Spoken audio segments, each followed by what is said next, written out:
rising of the sun and in its going down, we remember them. In the blowing of the wind and in the chill of winter, we remember them. In the opening of buds and in the rebirth of spring, we remember them. In the blueness of the sky, in the warmth of summer, we remember them. In the rustling of leaves and in the beauty of autumn, we remember them. In the beginning of the year and when it ends, we remember them.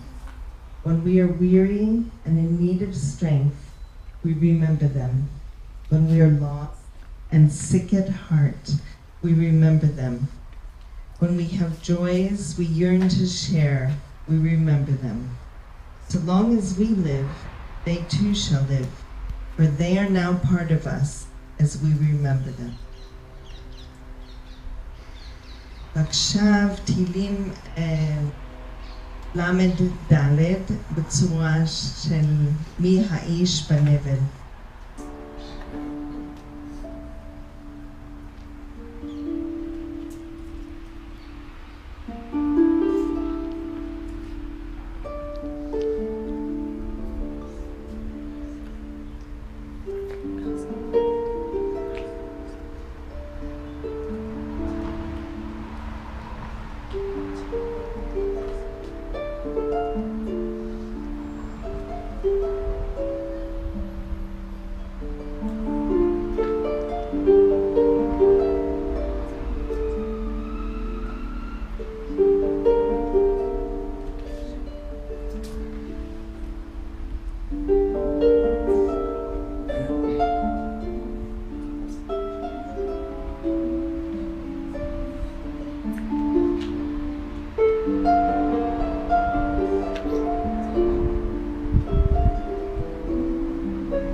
עכשיו נשמע קצת על אבא של מרשה ממש.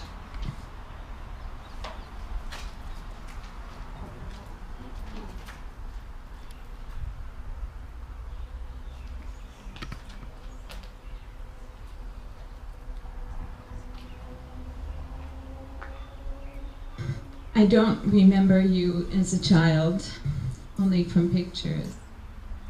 But when I hold your tefillin, when I hold your tefillin for the very first time, I feel so close to you. Because the one thing we did together was go to the synagogue. We walked on the high holidays. We dressed up in dresses that your cousin sent us from New York. We had matching dresses from your relatives.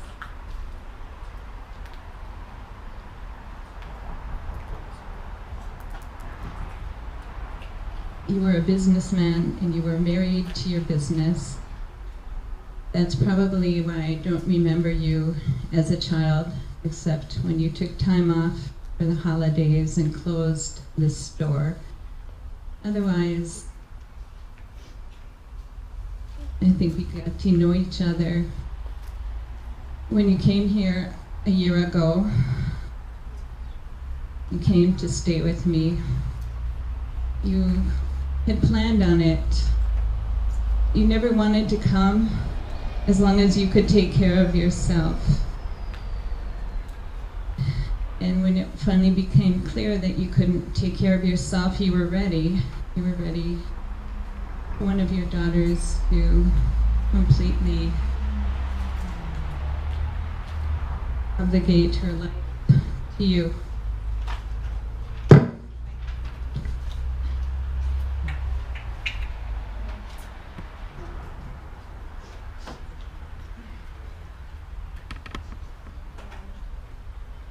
one of the stories you love to talk about was how you made a really bad deal and how you had to deal with it. Sometimes you won and sometimes you lost. And it was hard to hear about those bad deals, but it was a really good lesson. There's a story of when you lived in the camps in Siberia and you only earned food rations and bread rations.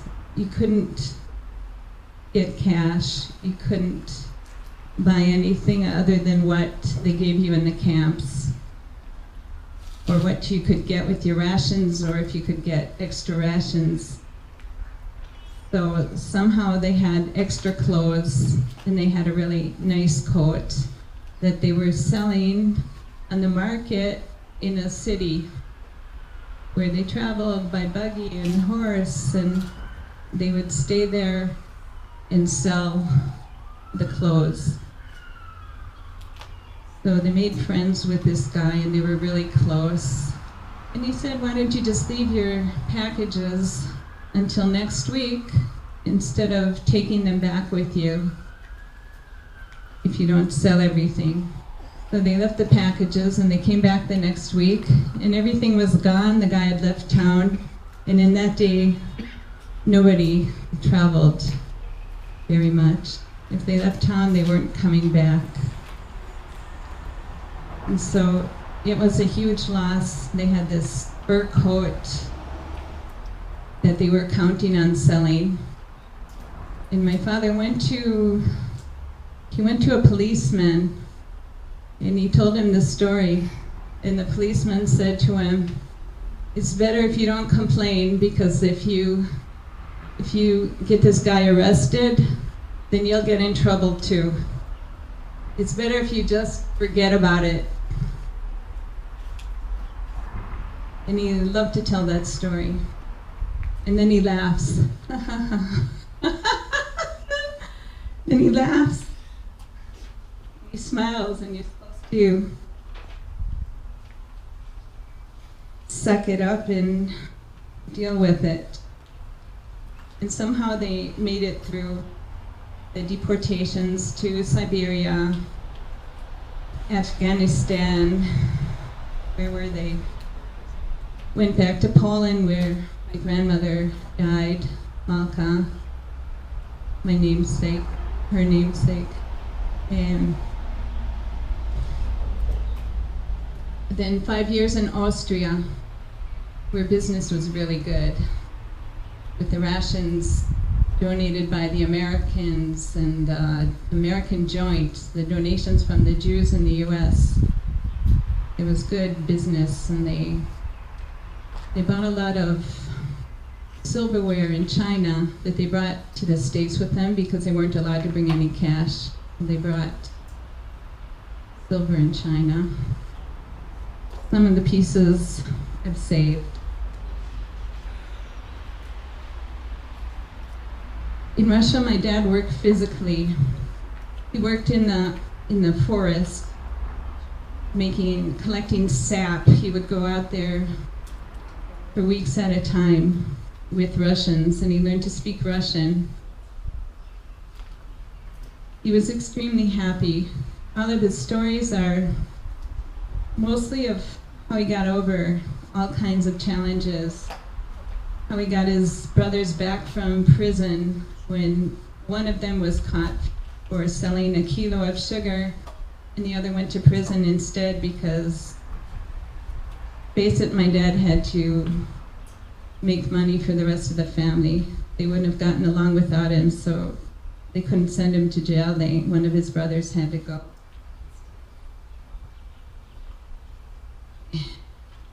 This week has been one of the craziest weeks in my life. I'm going through a lot of changes. We're building and I'm thinking of leaving Mascaret, and it's difficult. And then I think of all the changes, all the relocations you went through. You remade yourself every time you moved. You completely remade yourself, but one thing stayed with you, and that was the stories and the jokes and your ability to sit and make people laugh and smile. And that's what I hope each one of us. And you gave him a gift of life. You brought him back to life. You brought him back to health. You got him to eat healthy food. Aaron took him for a walk every day. He had a beautiful, beautiful last year.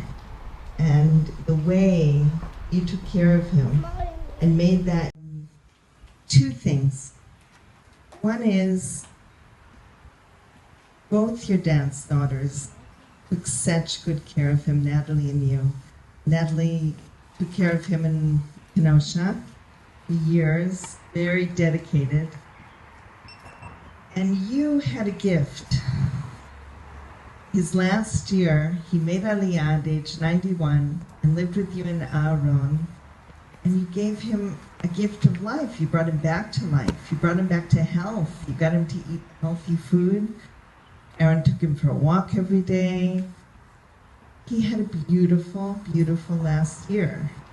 And the way you took care of him and made that your life for a whole year. Of course you feel a lot of loss. But just know what a daughter you were to him that last year and what beauty you brought to his life. And he got to know your beautiful children, Danielle, Zvika, and Moshe, your kalot, and your grandchildren. Amazing, amazing. And the other thing, some of us here have been through a process of talking about the meaning of life and death. And I've seen such growth and development in you, where you went from being angry and blaming to choosing life and really being accepting and moving.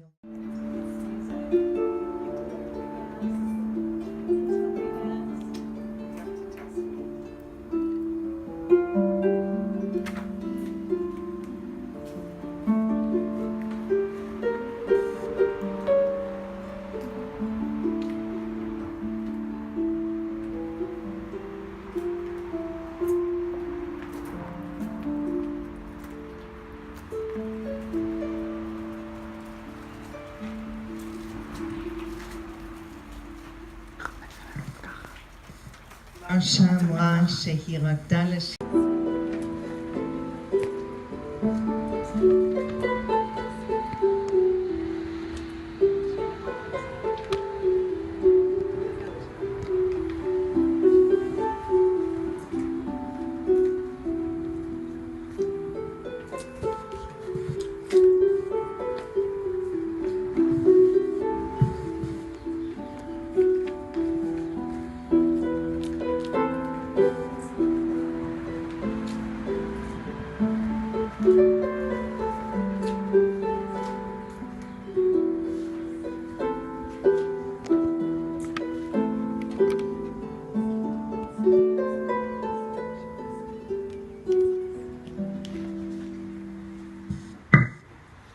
תודה סימיתה, תודה משה. בואו ננוע לקבר ונגלה את המצבה. המיקרופון יעבוד שם? בטח.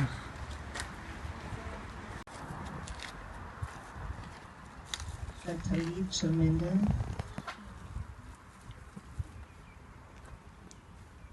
חדשה. וגם את הטלית השנייה. ותקראי לנו מה שכתוב.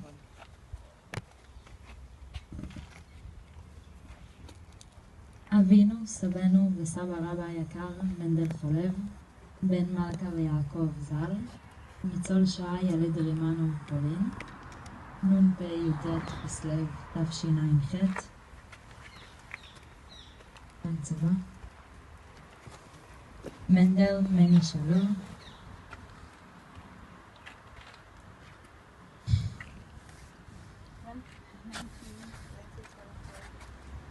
lived since 1924 until 2017 in loving memory of our dear father, grandfather, great-grandfather.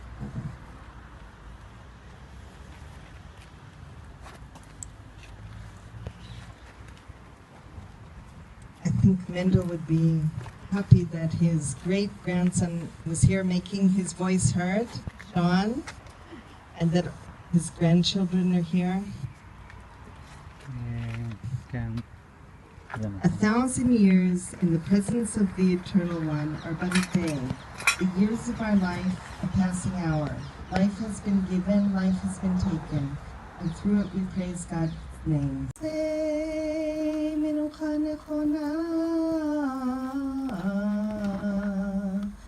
תחת כנפי השכינה במעלות קידושים וטהורים כזוהר כי המסירים את נשמת מנדל בן יעקב ומלכה שעלה לעולמו בגן עדן תהיה מנוחתו אנא בעל הרחמים תסתירהו בסתר כנפיך לעולמים וצרור בצרור החיים את נשמתו אדוני הוא נחלתו וינוח בשלום המשכבו ונאמר אמן.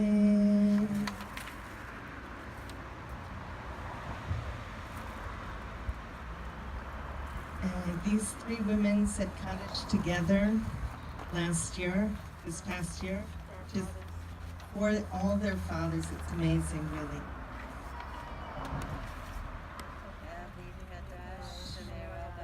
Amen.